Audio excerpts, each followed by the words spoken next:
નમસ્તે વિદ્યાર્થી મિત્રો, આજે આપણે ધોરણ 9 ગુજરાતી મીડિયમની અંદર 12મો પાઠ છે માર્કંડી, બરાબર, સખી માર્કંડી. એ પાઠમાં આવતા જે 2-3 વાક્યના પ્રશ્ન જવાબ છે અને એના વિશેનું જે ગ્રામર છે એની આપણે આજે વાત કરીશું.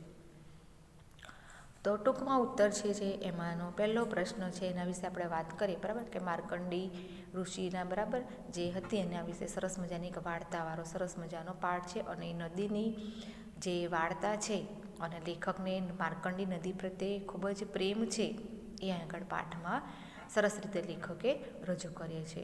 તો આપણે પહેલો પ્રશ્ન જે છે એ પ્રશ્નની વાત કરીએ. તો પહેલો પ્રશ્ન છે, માર્કંડીના કાંઠે અસાધારણ અદ્ભુત જેવું કશું નથી, તેમ છતાં લેખકને શા માટે ગમે છે? તો આ પ્રશ્નનો જવાબ છે, માર્કંડીના કાંઠે અસાધારણ અને અદ્ભુત એવા ખાસ ફૂલો નથી, જાત જાતના રંગબેરંગી પતંગિયા નથી, રૂપાળા પથ્થરો પણ નથી, પોતાના કલકુંજીથી ચિત્તને અસ્વસ્થ કરે એવા નાના મોટા પ્રપાત એટલે કે ધોધ પણ નથી. પરંતુ આમ છતાં માર્કંડી લેખકને ગમે છે તેનું એકમાત્ર કારણ એ છે કે ત્યાં ફક્ત પ્રેમળ શાંતિ જ છે, બરાબર. કે જેમ નદી કિનારે આપણને ખબર છે કે નદી કિનારે સરસ મજાના ફૂલો હોય, બરાબર, સરસ મજાનું ધોધ પડતો હોય, સરસ મજાના સુંદર પથ્થરો હોય, પતંગિયા હોય, જાત જાતના રંગબેરંગી ફૂલાવું સરસ મજાનું વાતાવરણ નદી કિનારે હોય છે. પણ જે માર્કંડી નદી છે ત્યાં આગળ લેખક કે છે ત્યાં આગળ એવું કશું નથી કે એવા અદ્ભુત કોઈ ફૂલો નથી, રંગબેરંગી પતંગિયાઓ નથી, બરાબર, નાના નાના જીવજંતુ નથી જોવા મળતા, સરસ મોટા પથ્થરો પણ નથી, કે ત્યાં આગળ એવો કોઈ નાના મોટા ધોધ પણ નથી, કે ત્યાં આગળ એવું કોઈ ખાસ નથી કે જે માર્કંડી નદીનો કિનારો આપણે આકર્ષિત કરે. પણ લેખકના મતે એવું છે કે માર્કંડી નદીનો જે કાંઠો છે, કિનારો છે, ત્યાં આગળ કે છે લેખક કે છે મને ખૂબ જ એક પ્રેમાળ, એક પવિત્ર, શાંતિ જેવું લાગે છે.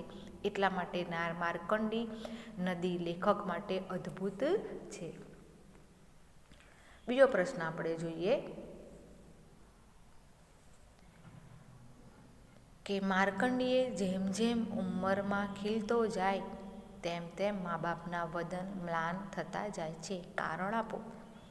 તો આપણને ખબર છે, બરાબર, કે માર્કંડેય વાળો જે પ્રશ્ન છે, બરાબર, તે પ્રશ્નનો આપણે જોઈએ. તો શિવાજીએ આપેલા વરદાન મુજબ તેમને સદગુણી પુત્ર મળ્યો, પણ તેનું આયુષ્ય ફક્ત 16 વર્ષનું જ હતું. તેઓ જાણતા હતા કે પુત્ર 16 વર્ષનો થતાં તેનું મૃત્યુ થશે અને પોતે ફરીથી નિસંતાન થઈ જશે.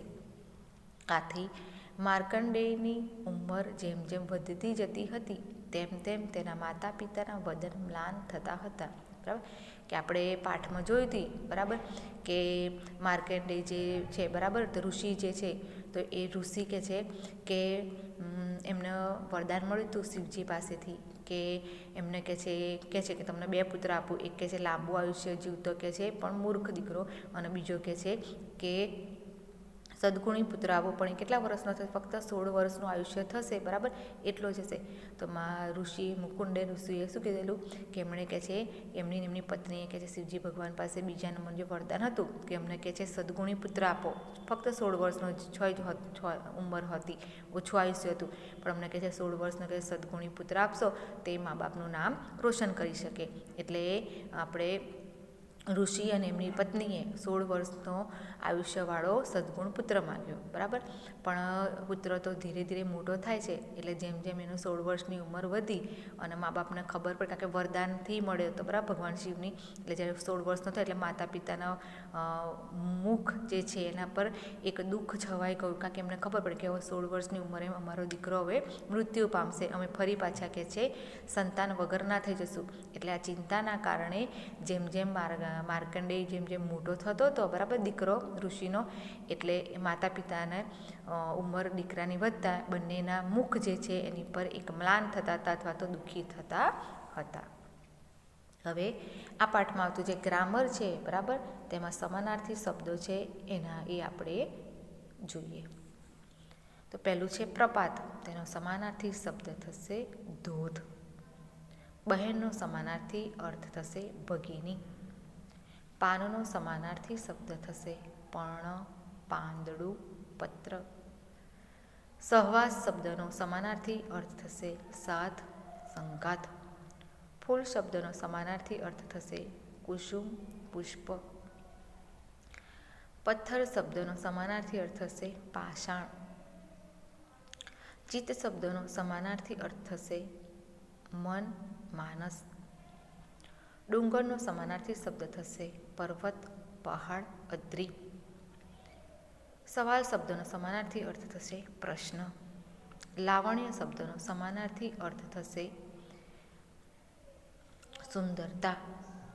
પાસ શબ્દનો સમાનાર્થી અર્થ થશે ફાસલો, ગાળિયો. અરીસો શબ્દનો સમાનાર્થી શબ્દ થશે દર્પણ, આયનો. વદન શબ્દનો સમાનાર્થી અર્થ થશે મુખ, મોઢું, ચહેરો. હવે આપણે બીજા જોઈએ. મ્લાન તેનો સમાનાર્થી શબ્દ થશે નિસ્તેજ, તેજોહીન, કરમાયેલું.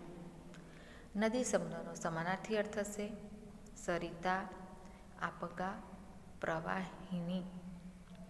સખી શબ્દનો સમાનાર્થી અર્થ થશે વયસ્યા, બહેનપણી, સહિયર. પવન શબ્દનો સમાનાર્થી અર્થ થશે સમીર, અનિલ, વાયુ, હવા. મહાદેવ શબ્દનો સમાનાર્થી શબ્દ થશે શંભુ, શંકર, ભોળાનાથ, ત્રિશુલધારી, શિવજી. પત્ની શબ્દનો સમાનાર્થી શબ્દ થશે ધર્મપત્ની, સહધર્મણી, સહધર્મચારિણી, ભાર્યા અને દારા. આયુધારાનો સમાનાર્થી શબ્દ થશે આવરદા, આયુષ્ય. હવે આ પાઠમાં આવતા જે વિરોધી શબ્દ છે એ વિરોધી શબ્દ આપણે જોઈએ. તો પહેલું છે સાધારણ, તેનો વિરોધી શબ્દ થશે અસાધારણ. સ્વસ્થ શબ્દનો વિરોધી અર્થ થશે અસ્વસ્થ. ઈચ્છા શબ્દનો વિરોધી શબ્દ થશે અનિચ્છા. વરદાન શબ્દનો વિરોધી શબ્દ થશે શાપ. પ્રગટ શબ્દનો વિરોધી શબ્દ થશે અપ્રગટ. સ્મિત શબ્દનો વિરોધી શબ્દ થશે રુદન. મંદ શબ્દનો વિરોધી શબ્દ થશે જલદ. નીચે શબ્દનો વિરોધી અર્થ થશે ઉપર. અને મોટી શબ્દનો વિરોધી શબ્દ થશે નાની. હવે આ પાઠમાં આવતા જે શબ્દ સમૂહ છે એ શબ્દ સમૂહ આપણે જોઈએ. તો પહેલો છે ઉદુંબર નામનું વૃક્ષ, તેનો શબ્દ સમૂહ માટે એક શબ્દ થશે ઉમરો. બીજો જોઈએ આપણે શબ્દ સમૂહ ગાય, ભેંસ, ઘેટાં, બકરા વગેરે પશુઓ ચરાવનાર પશુપાલક, તેને કહેવામાં આવે છે ભરવાડ. જિલ્લાનો એક ભાગ, એનો શબ્દ સમૂહ માટે એક શબ્દ થશે તાલુકો. ગભરાટ કે ઉચાટ વગરનું, શબ્દ સમૂહ માટે એક શબ્દ થશે સ્વસ્થ. ધક્કો કે હડસેલો મારી આગળ ધકેલનાર, એનો શબ્દ સમૂહ માટે એક શબ્દ થશે ઠેલનાર. આપેલા વિધાનો કે વસ્તુઓ પૈકી ગમે તે એક પસંદ કરવાની છૂટ, એનો શબ્દ સમૂહ માટે એક શબ્દ થશે વિકલ્પ. કુળનો ઉદ્ધાર કરનાર, શબ્દ સમૂહનો અર્થ થશે કુલોદ્ધાર. જાણવાની ઈચ્છા, એનો શબ્દ સમૂહ માટે એક શબ્દ થશે જિજ્ઞાસા. ત્રિશુલ ધારણ કરનાર મહાદેવ, એનો શબ્દ સમૂહ માટે એક શબ્દ થશે ત્રિશુલધારી. વધુ પડતી હિંમત, એનો શબ્દ સમૂહ માટે એક શબ્દ થશે ધૃષ્ટતા. મીઠા કંદની એક જાત, એનો શબ્દ સમૂહ માટે એક અર્થ થશે શક્કરિયું. હવે રૂઢિપ્રયોગનો આપણે જે છે રૂઢિપ્રયોગ જોઈએ. તેમાં આયુધારા વહેવી, એનો રૂઢિપ્રયોગનો અર્થ થશે જીવતા રહેવું. હવે આપણે સખી માર્કંડી જે પાઠ છે એ પાઠમાં આવતી જે સંધિ જે છે બરાબર, એ સંધિને આપણે જોઈએ. તો સંધિ પહેલી છે કુલોદ્ધાર. તેનો સંધિ થશે કુલ વત્તા ઉદ્ધારક. બીજું તપસ્યા, તેનો સંધિ થશે તપ વત્તા ચર્યા. હવે સખી માર્કંડી પાઠમાં આવતા જે સંજ્ઞાના પ્રકારો જે છે તે સંજ્ઞાના પ્રકારો આપણે જોઈએ. તો પહેલો છે માર્કંડી. તો માર્કંડી શું છે? વ્યક્તિનું નામ છે, એટલા માટે અહીં આગળ કઈ સંજ્ઞા થશે? વ્યક્તિવાચક સંજ્ઞા. મુકુંડુ, બરાબર, એ પણ નામ છે વ્યક્તિનું, એટલા માટે અહીં આગળ સંજ્ઞાનો પ્રકાર થશે વ્યક્તિવાચક સંજ્ઞા. મૌન, બરાબર, મૌન, તો એ શું છે? ભાવ લાવવાનું, બરાબર, શાંત રહેવું, એમ એક ભાવ લાવે છે, બરાબર, તો એ ભાવવાચક સંજ્ઞા થશે. નદી, બરાબર, નદી એ ઓળખ છે, બરાબર, નદીની, એટલા માટે એ ઓળખ દર્શાવતો શબ્દ છે, એટલા માટે નદી જે છે એ સંજ્ઞાનો પ્રકાર થશે જાતિવાચક સંજ્ઞા. પાણી, બરાબર, તો પાણી એ દ્રવ્ય છે, બરાબર, પ્રવાહી છે, એટલા માટે અહીંયા આગળ એની સંજ્ઞાનો પ્રકાર થશે દ્રવ્યવાચક સંજ્ઞા. ડુંગર, તો એનો સંજ્ઞાનો પ્રકાર થશે ડુંગર, એટલે કે જાતિવાચક, બરાબર, તો એ જાતિ દર્શાવે છે, એટલા માટે જાતિવાચક સંજ્ઞા થશે. પછી પ્રેમ, તો પ્રેમ શબ્દ એ પણ એક પ્રકારનો ભાવ દર્શાવે છે, એટલે એનો સંજ્ઞાનો પ્રકાર થશે ભાવવાચક સંજ્ઞા. તો અહીં આગળ તમારું જે સખી માર્કંડી જે છે પાઠ, બરાબર, એ પાઠમાં આ તો આપણે પ્રશ્નના જવાબ જોયા, MCQ જોયા, અને એ પાઠમાં તો વ્યાકરણ વિશે આપણે આજે માહિતી મેળવી. તો અહીં આગળ તમારો